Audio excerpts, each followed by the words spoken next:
My world changed drastically when I was just 5. Dad had passed away from a sudden heart attack, and not long after, Mom decided to remarry. His name was George. He had a rough look and even a rougher way of talking, something that seemed to scare me right from the get-go. George brought not just his belongings into our little home, but his daughter, Liza, who was 2 years my senior and, as I'd soon find out, twice as mean. I remember the first time I met Liza. She had this smug smile plastered across her face, looking down at me as if I was some sort of bug she found amusing. "So, you're the baby of the house?" "Well, not anymore.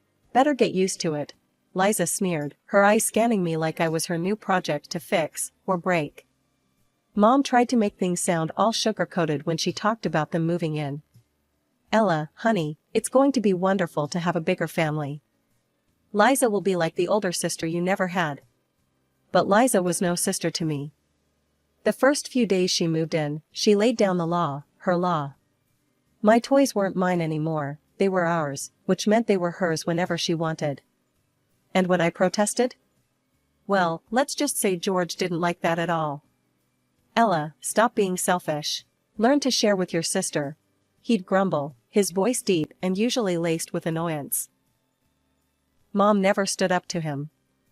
Whenever I went to her, hoping she'd take my side just this once, she'd always have the same old tired lines.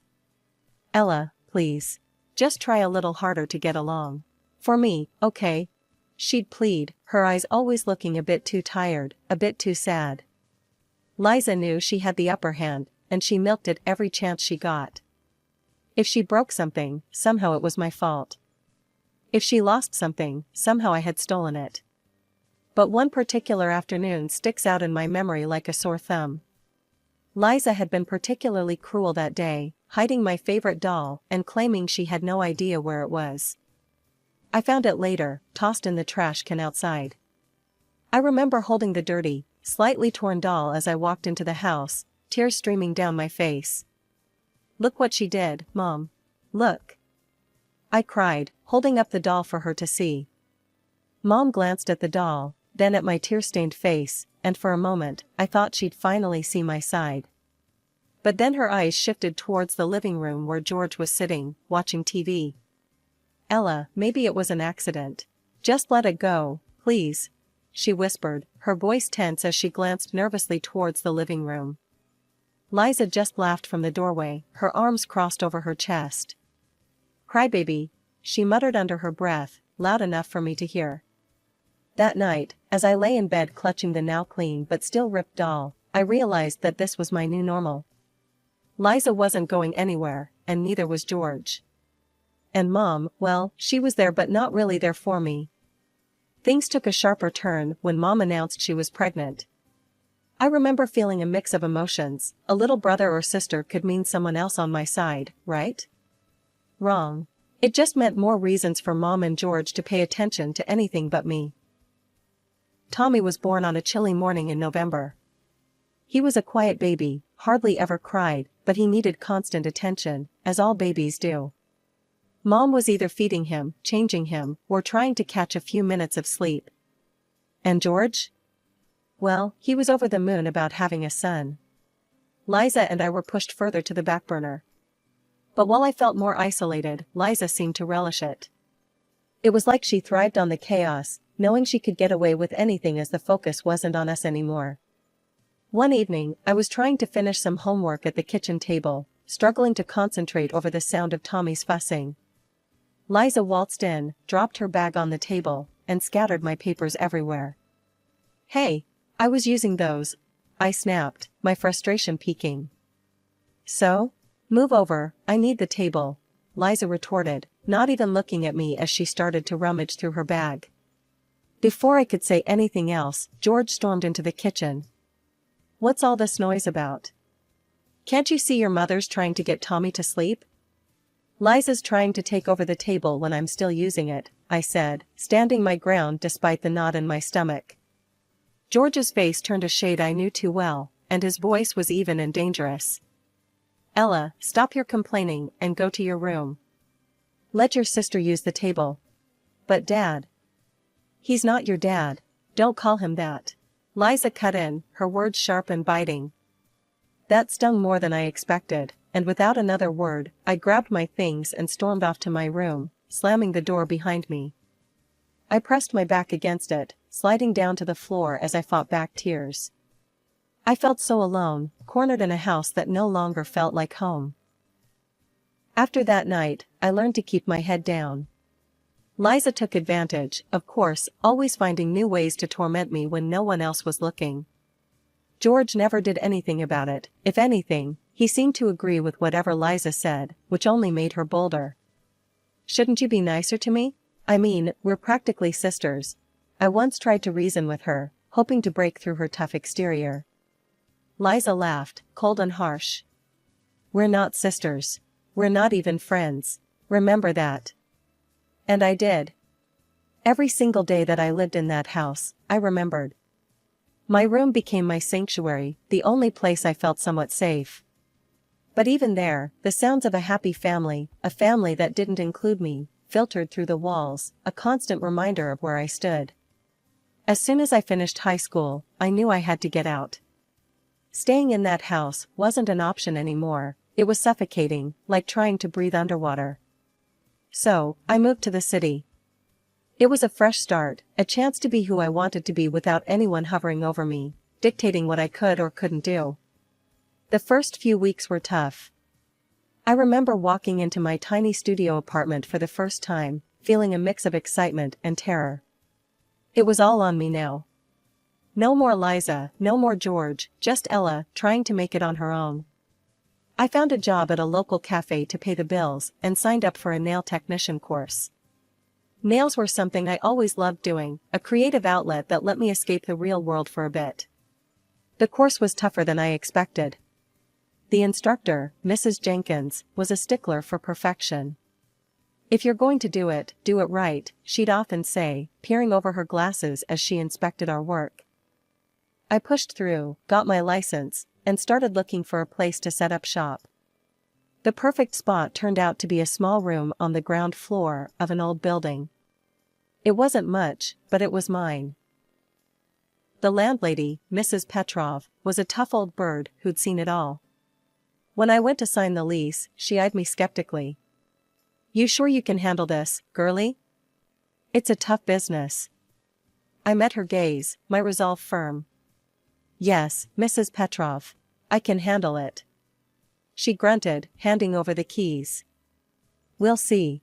Pay your rent on time and we won't have any problems." Starting my own business was brutal.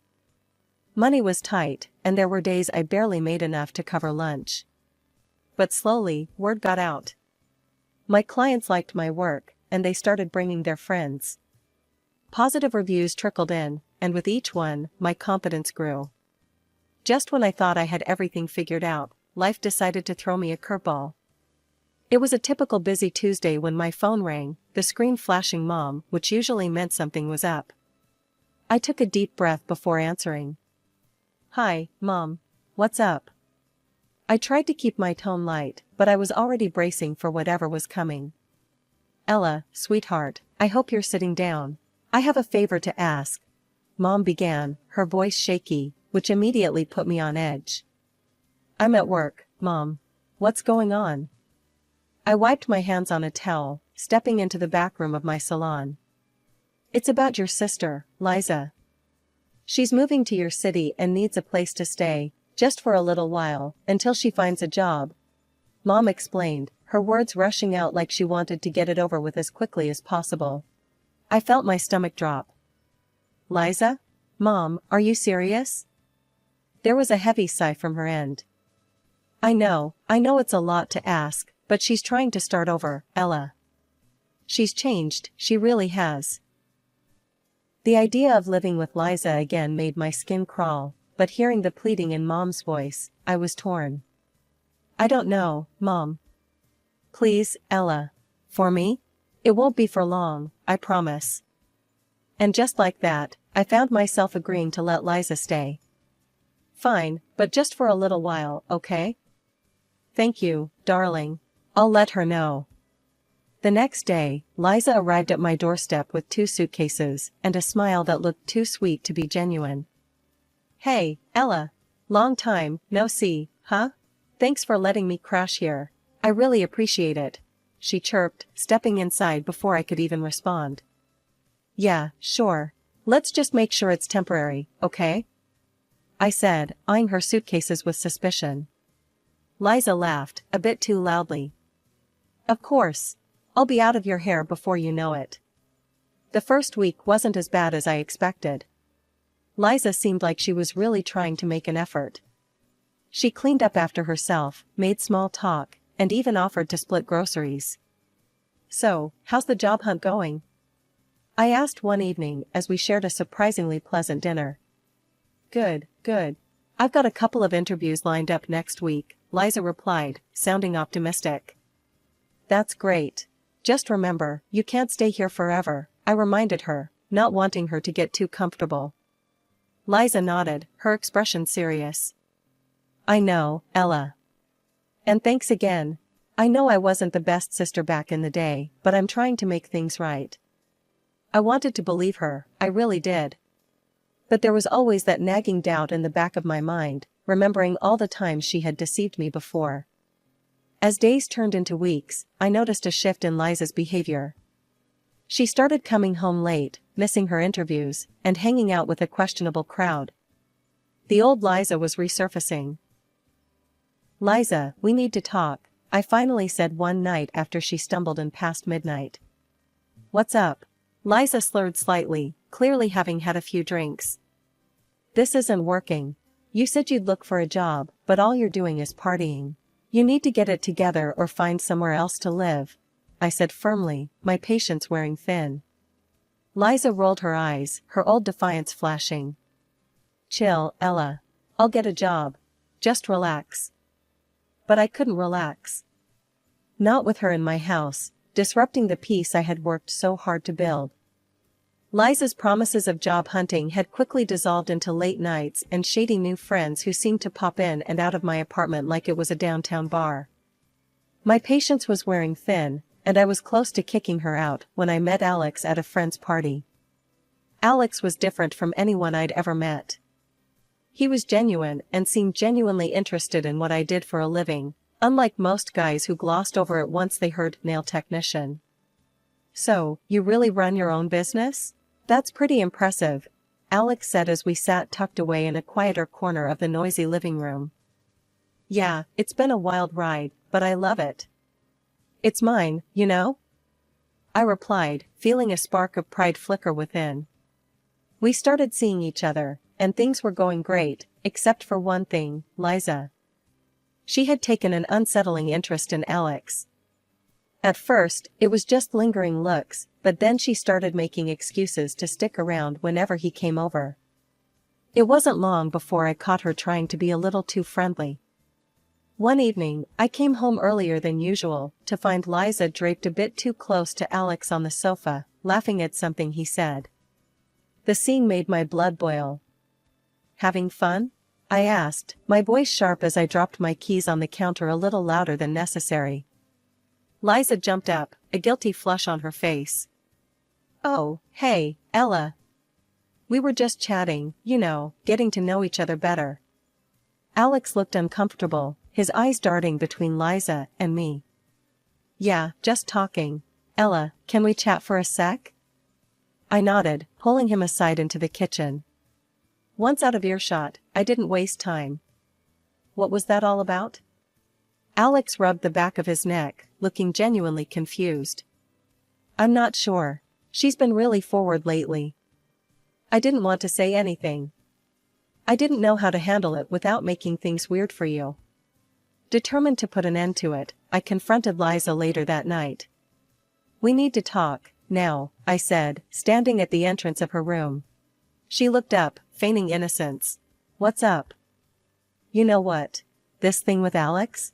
It ends now. He's not interested, Liza. Back off. I stated bluntly, my tone brooking no argument. Liza's face twisted into a sneer. Oh, come on, Ella. What's the harm in a little fun? Alex doesn't seem to mind. That was the last straw. I couldn't have her in my apartment any longer. Pack your stuff. You need to leave. First thing tomorrow, I said firmly. Liza looked stunned, finally realizing I was serious. You can't kick me out. Where will I go? That's not my problem. You should have thought of that before, I replied, feeling a mix of relief and sadness. It hurt, but it was necessary. The next morning, Liza left. She was out of my life again, and this time I hoped it was for good. As she walked out the door, her parting shot was, "You'll regret this, Ella. I promise you that." As the wedding day approached, the air was thick with excitement and a bit of last-minute chaos. Alex's mom, Janet, who used a wheelchair, had become more like family to me. We'd spent countless afternoons together, chatting and planning the wedding. I always hoped Alex would find someone who cares as much as you do, Ella. You're a blessing to us, Janet would often say with a warm smile, making me feel all the more welcomed and loved in this new family. The day of the wedding rehearsal finally came, and our close friends and relatives gathered at the venue. Everyone was buzzing with happiness, everyone except for one, Liza. When she arrived, wearing a dress that was way too revealing for a family gathering, I felt my stomach churn. She sauntered around Alex, laughing too loudly at his jokes, touching his arm every chance she got. My heart pounded with annoyance, and I could feel Alex's discomfort. "I need a minute," I muttered to Alex and pulled him aside, out of earshot from the others. "I can't stand watching her hang all over you. It's disrespectful, and it's supposed to be our special day." Alex took my hands in his expression softening. "Hey, look at me. Nothing she does changes how I feel about you. Okay? She's background noise, that's all." I nodded, trying to calm down, when Liza's laughter echoed across the room, slicing through the chatter like a knife. I snapped. Striding over to where Liza was standing, I fixed her with a glare that I hoped would melt steel. "Liza, you need to leave. Now," I said, my voice louder than intended, drawing a few curious glances from the guests. Liza's eyes widened, but she didn't make a scene. Instead, she scoffed, flipped her hair over her shoulder, and walked out without another word. Relief washed over me as I watched her leave. Turning back to the gathering, I caught my mom's eye. She approached, her expression a mix of concern and curiosity. "What was that all about?" Mom asked, her voice low. "I don't want her here, Mom. Not today, not at the wedding. She's done enough damage," I said, my voice firm. Mom nodded, her eyes softening. "I understand, honey. And well, there's something you should know about George. He and I are divorced. He turned out to be much worse than we thought, especially after the drinking got bad. He's not just out of my life, he's out of ours completely." My mind reeled. "And Liza? She's on her own now. George had a stroke and can barely manage, she's looking after him. They're not our concern anymore, Ella," Mom added, almost as if she were convincing herself too. The drama was behind us, and all that was left was to look forward to the beginning of a new chapter with Alex, free from the shadows of the past. The first year of marriage had flown by, seemingly perfect, with me setting up a small space in our apartment to continue my nail business. It was an ideal setup. I could work while still being there for Janet, my mother-in-law, who needed daily care due to her disability. Things seemed to be going well, until I started noticing a change in Alex. He began working late more often and his business trips became more frequent. At first, I thought it was just the strain of new responsibilities at work, but then I began to feel the distance between us growing. And my worries only deepened the day I overheard Janet talking on the phone while I was setting up my tools for a client. "Yes, my dear, I'm so excited. A grandson will be such a joy," she chuckled into the receiver. I paused, my heart skipping a beat. I was definitely not pregnant. Something didn't add up. After her call, I approached her, trying to sound casual. "Janet, who's having a grandson? Did I hear you right?" She looked up, startled, then flushed a deep red. "Oh, just messing with my old friend, dear. You know, making her jealous." It sounded off. Way off. My gut twisted with suspicion, and I couldn't shake the feeling that something was terribly wrong. That's when I decided to hire a private investigator. One of my regular clients, Maria, who used to work as a PI, still had all her contacts. "Maria, I need to find out what's going on. Can you help me?" I asked during her appointment. "Of course, Ella. Give me a few days. I'll dig around and see what I can find," she assured me, her tone serious and professional. It didn't take long for Maria to get back to me with news that felt like a punch to the gut. Alex was having an affair. And not just with anyone, with Liza. She was pregnant. I felt a cold calm settle over me as I processed the betrayal. I didn't confront Alex. Instead, I waited, gathering my strength for what came next.